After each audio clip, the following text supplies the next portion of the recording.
Welcome back to the Business Freedom Podcast. Another awesome episode, if I will say so myself. And it's only because these last three episodes, so the episode I'm going to do today, the one I did previous was 3 reasons why you will fail as a team leader. And the one before that, the ultimate shift storm is here. Are you ready? This episode I'm titling 4 Strategies to lead your team well during tough times. So what's the things we need to do as a real estate team leader to make sure that folks know where we're going and how we're going to get there? And this is something, what I'm going to go through here in these 4 strategies, this is really what we help do with our pilot program. So we've got something we call the pilot program. It's a free 30-day process that you go through with Real Estate B School if you qualify. There's no obligation whatsoever. There's no strings attached. It's for folks that are a good fit for our community. So I will say that. And we go through these 4 things and we actually help you build them out. So they're super critically important. And I want to slow down here and just explain why each of them are really important. And I could have easily said 4 tools or systems or strategies to lead your team well during tough times.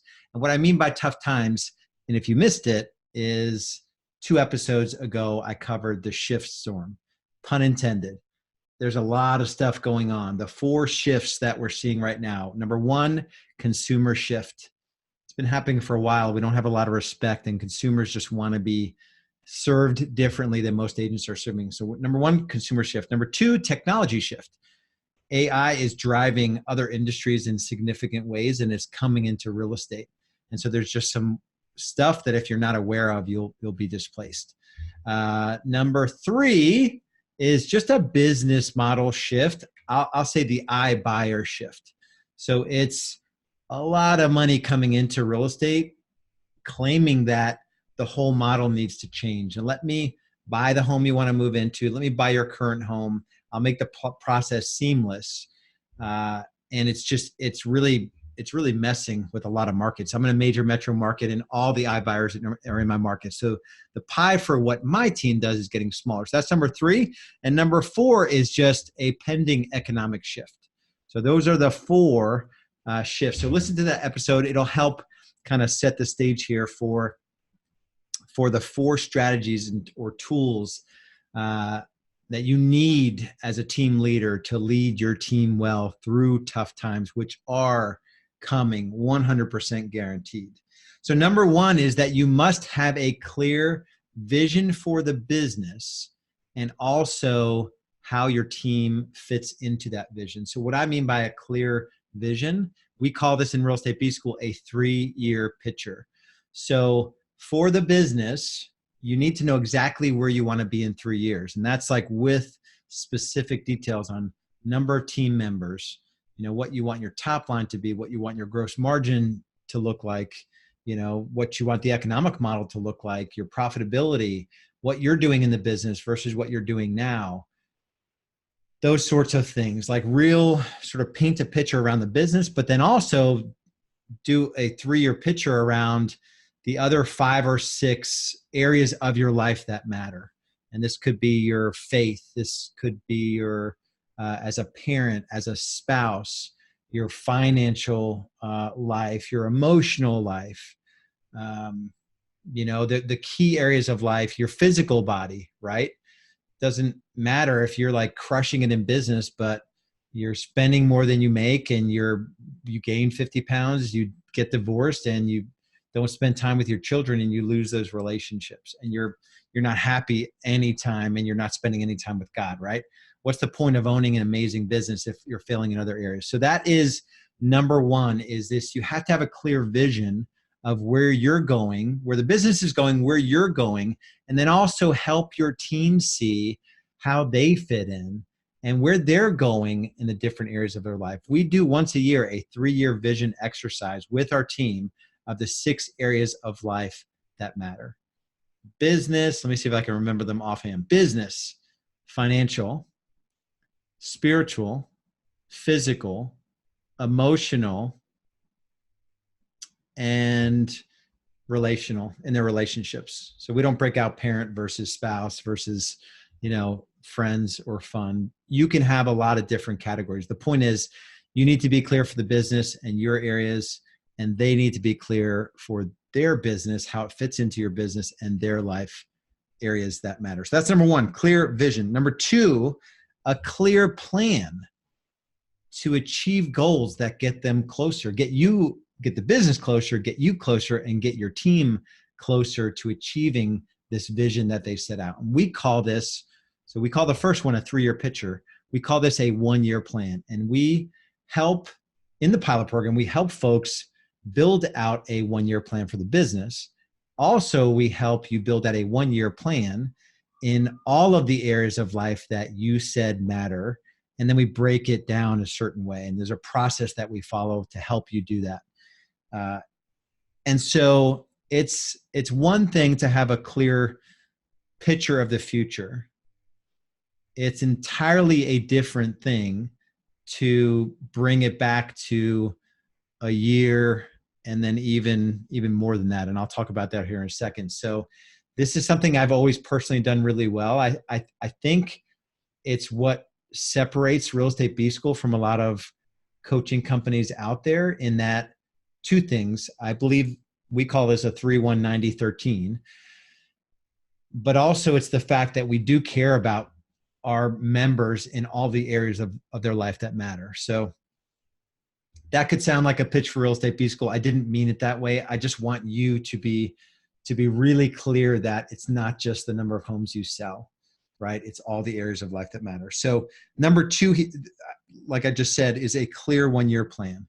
And so that's in your business, that's in all those other areas. Then help your team get really clear about their 1-year plan, and be specific in terms of what it looks like to take the first step of 3 steps to get to that 3-year picture. So the 1-year plan is just a third of that 3-year picture. So you've got to be able to break this thing down. It'll make more sense here in a second when I talk about number 3 tool or strategy is this quarterly rhythm. So 3-year picture, 1-year plan. We call it in Real Estate B School the 90-day world. So how do I take that 1-year plan in all the different areas of my life, including business? How do I break it down into the first quarter of that first year, right? What has to happen in the first quarter for me to achieve, take a big step forward and build some momentum in all of these specific 1-year goals that I had.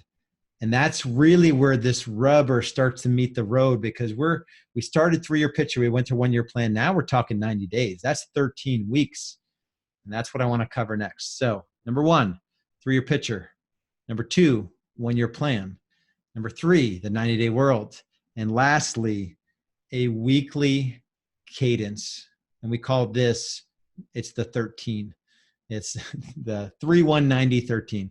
The 13 just acknowledges the fact that there are 13 weeks in a quarter.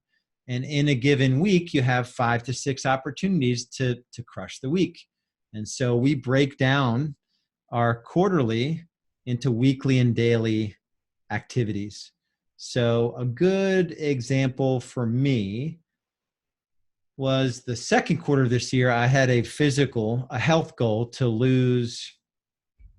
My goal by the end of this year was to get down to 192. I was up to 224. And I didn't necessarily feel unhealthy. I actually think that I distributed the weight in a way where people didn't think I needed to lose weight. And I just knew that I had a chunk of weight on me that didn't need to be there. And I broke this thing down over the year in a very specific way to do specific activities, but to achieve certain milestones along that. It's a lot to say that I wanted to lose 32 pounds overall. So it took me 2 quarters to do it. I weighed in at 190, 224.2 down to 190.6. So it's almost 34 pounds, 33 and a half pounds. And as I'm recording this, there's still 2.5 months left in the year. So I need to maintain it, which is the hardest part. And I'm looking to get down to 188. So I'm looking to to lose a full 30, 35, 36 pounds, which is super cool. At the highest energy I've ever had. My point of saying all that is that it's easy to set a goal, but what's the system to achieve the goal? The system to achieve the goal is breaking it down into a weekly. So weekly, I committed to clean eating except for Saturday date nights.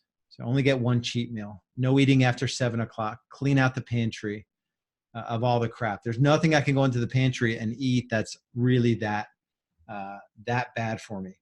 What's another system that I put into place? I bought a Peloton tread, expensive machine, and I love it. And I crush workouts on that thing.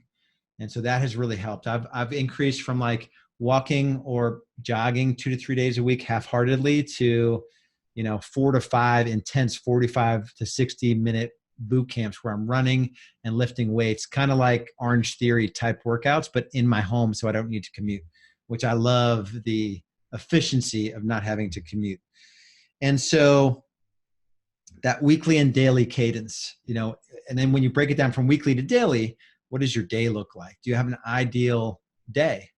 When you wake up, are you taking care of an area of your life that matters? For me, it's my spirit. I'm spending time in the Word. I'm studying the Bible. I'm getting to know Jesus right now.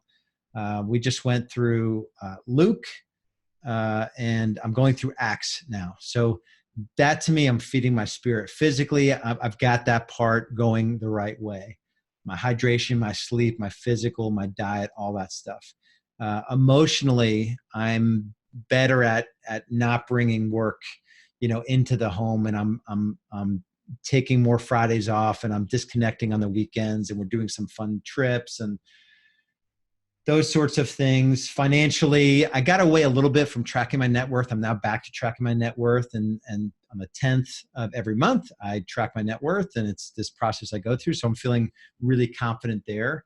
As a parent, I'm having really great conversations with my wife about, where we need to be with our kids, and they're 9 and 11, and they're different personalities, and they're uniquely created in just awesome ways, and really different and challenging in their own ways.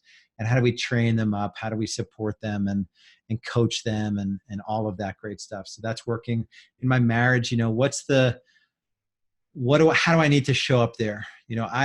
I'm impossibly driven, and I have standards that are unreasonable for myself, and they're exhausting. And sometimes I impute that on others, and that's coming out a little bit. And I'm having conversations with Julie about that. And so how are you looking at these different areas? And then just the commitment to constantly be looking out 3 years, always building out 1 year at a time, breaking that down into 4 quarters, and then just committing to the weekly cadence, and then just knowing that your decisions daily and even hour by hour, the time blocking, all of that, that's the recipe. There's a quote, and I want to mention it.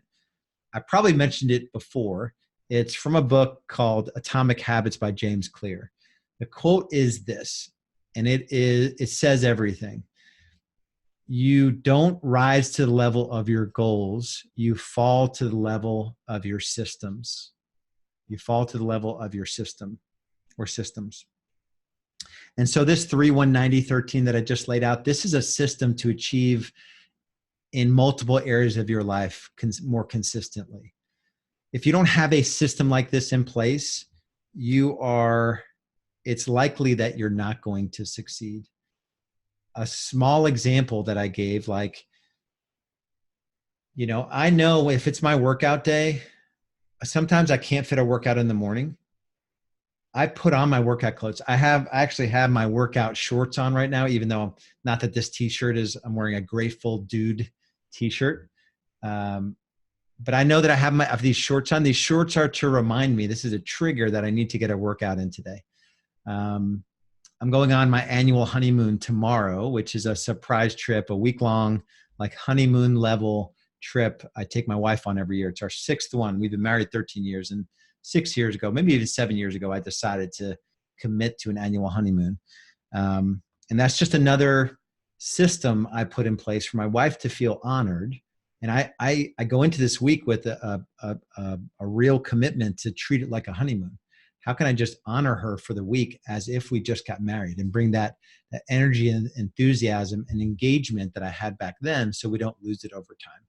As our kids get older, eventually we're going to be just sitting in the living room looking at each other like, I want to be really connected with my wife. And so that's just another system I put in place to help with that. We do weekly date nights. And I just started adding a series of questions to date nights. The date night in and of itself, every Saturday we arrange for my sister or sitter to come over. If we're in town, it happens all the time. Very rarely does it not happen. That's a system. That's not a goal of being more connected to Julie. The system is date night. And now I started asking a series of questions to make sure that we're really connected. Having those questions show up every week. I snooze it every week till 5 o'clock on Saturday with a reminder. And then I know that I'm going to pull up those questions when we're having dinner, and we're going to go through them. It's a system. So the goal of being more connected to Julie, you don't rise to the level of that. It's the systems that you build out that help you get there. And I hope this was really, really helpful. If this is kind of something that you're not doing and you don't know how to do it, Real Estate B School exists to help real estate team leaders, really small to really big teams, succeed at the highest levels, and for the team owner to succeed in multiple areas of your life, all the areas of life that matter. So if you're at the point where it's just not working and you're like 3 year what? Like, I can't even see past next week. I can't disconnect. I can't even see that 3190, like, you lost me. And it sounds like I need it. And you're running a 500,000 GCI little small team all the way up to a $5 million team, but it's not feeling like it's going in the right way, and you don't have these processes in place, and it's not a sustainably sort of set up business. The only thing I can offer you is a conversation. Just go over to realestatebschool.com, click on that orange banner on top. You can, while you're over there, you can check out our case studies. You can check out our podcast episodes, past podcast episodes. Just book in a business growth strategy session. We have something called our pilot program. I mentioned it here on this podcast. It is essentially a free look at what we do in Real Estate B School if you qualify. And we help you build out this 3-1-90-13 and get really clear on where you're going and how to break it down so you'll have high confidence that you can get there. And if we can do it together, we're going to do it together. And if you see the value, you will stay with us. And so, if a conversation about the pilot program makes sense, we'll definitely have it. So go to realestatebschool.com if that's you and this resonates with you, and we'll see you over there. Be good.